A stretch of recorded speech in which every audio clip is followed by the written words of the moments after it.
తణుకు వైఎస్ఆర్సీపీ కార్యాలయంలో ఘనంగా భోగి సంబురాలు జరిగాయి. మాజీ మంత్రి కారుమూరి వెంకట నాగేశ్వరరావు ఆధ్వర్యంలో సంబరాలు నిర్వహించారు. కార్యక్రమంలో వైఎస్ఆర్సీపీ నాయకులు, కార్యకర్తలు పాల్గొన్నారు.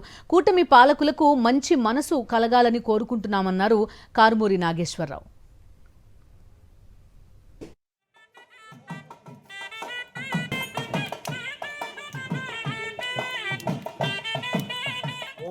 భోగి మంటలతోటి భోగాలు కలగాలని తణుకు నియోజకవర్గ అక్కలు, చెల్లెళ్ళు, అన్నలు, తమ్ముళ్ళు, మా నాయకులు, కార్యకర్తలు అందరూ కూడా ఆయురారోగ్యాలతో, ఐశ్వర్యాలతోటి తొలతోగాలని, పాలకులకి మంచి మనసు కలగాలని, మంచి మనసు ఇవ్వాలని, అలాగే ఈ భోగి పండుగలు, సంక్రాంతి రైతులకి, కార్మికులకి, కర్షకులకి, అక్కలకి, చెల్లెళ్ళకి, మరి యువతకి మంచి భవిష్యత్తుని అందించాలని, ఈ సంవత్సరం అంతా కూడా అన్ని రంగాల్లోనూ అందరూ ముందుండాలని మనస్ఫూర్తిగా కోరుకుంటున్నాను.